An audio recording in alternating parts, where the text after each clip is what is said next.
So the other day I did a video on being in a bad mood or a bad state, and I thought I would do a quick video on several ways of changing state when you find yourself in a state that is not satisfying and for whatever reason is coloring your day or your experience.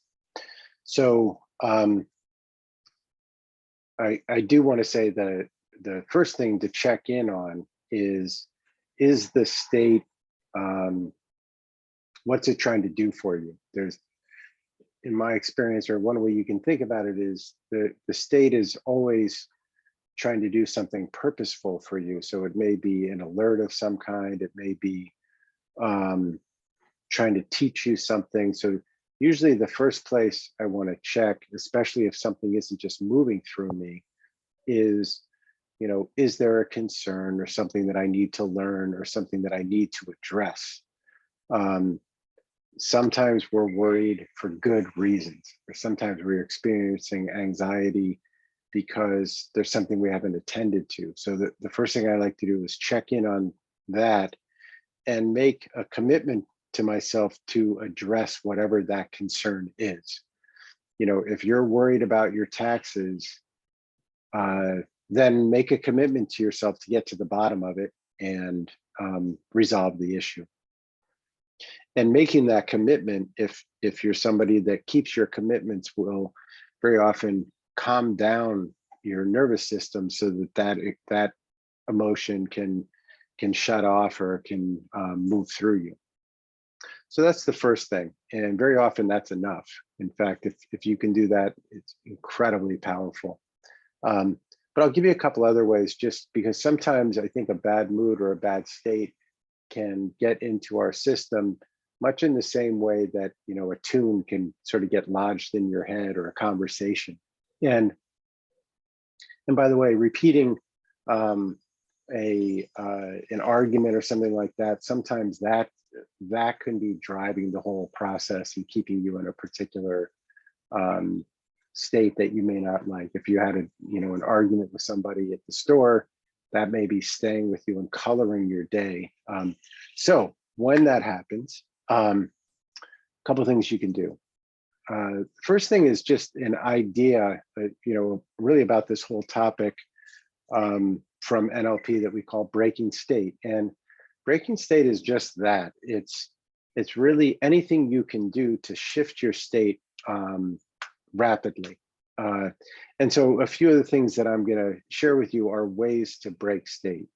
And the first one is really to get yourself to think about something else. If I'm working with a client and they're getting stuck in a bad state, I might ask them, hey, what's your phone number?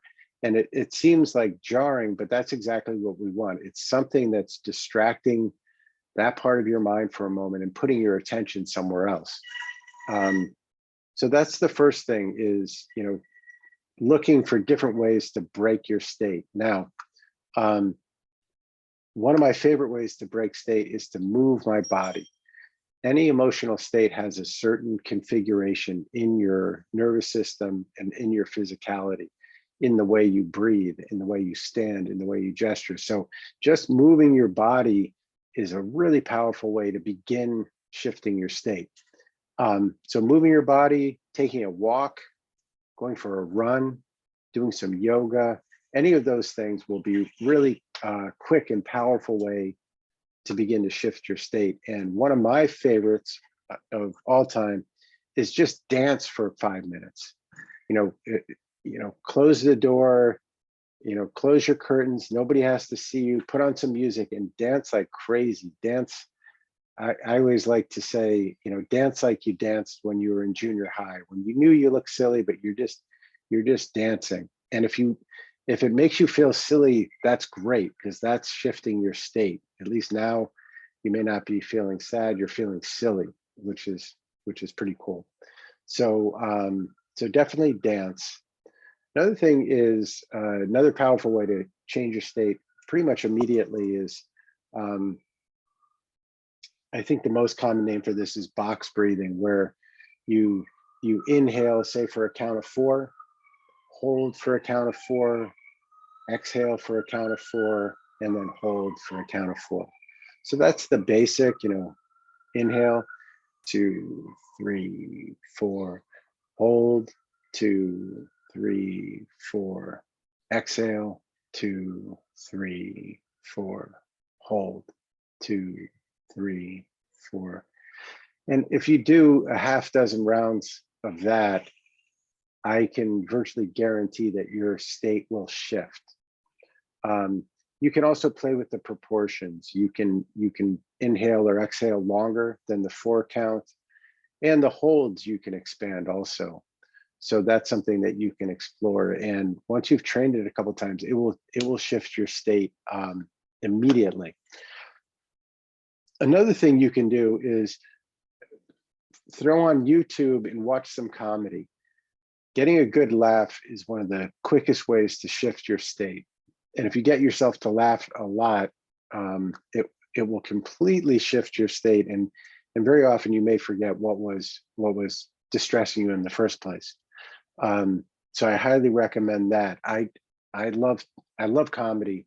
So I know who my favorite comedians are. I'm always looking for new videos and things that will make me laugh, like whenever I need it. I want it available kind of on demand. And the last piece that I'll suggest to shift your state is to reconnect to your sense of purpose, to anything that you feel is kind of central to who you are. So maybe it's connecting to your sense of purpose in your work, or maybe your sense of purpose has to do with your connections with other people, or connections with family, or connections with spirituality in some way. Or it could be a purpose around learning or around growing. And when we take a moment to really connect to something that's meaningful, it's almost like navigating a boat back to North Star again. And I find that very often when I'm in a so-called negative state, it's usually because I've lost my connection to my sense of purpose, and that I'm actually on a path that's getting me there. And one of my teachers used this analogy that it's kind of like the sun or the moon is always there, but when there's clouds, we can't see it for a moment, but it's always there.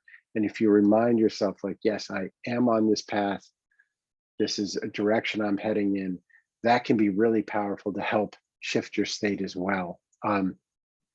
So very often for me, like, it just snaps me right out of it the minute I kind of reconnect with my sense of purpose. So again, these are just a few things you can do. You can break your state. Think of a math question. Think of a nursery rhyme, something to distract your mind for a second. Move your body. Go for a walk. Go for a run. Do some yoga. Do some dance. Do box breathing. Watch some comedy, and connect to your sense of purpose. And that should get you back on track. Oh, and the precursor to all those is make sure you're checking in with anything that emotion is doing for you. So again, if you need to take care of something that's causing anxiety, at least write it down and commit to yourself to work on that thing and get it handled. So I hope you have a lot of fun with all that.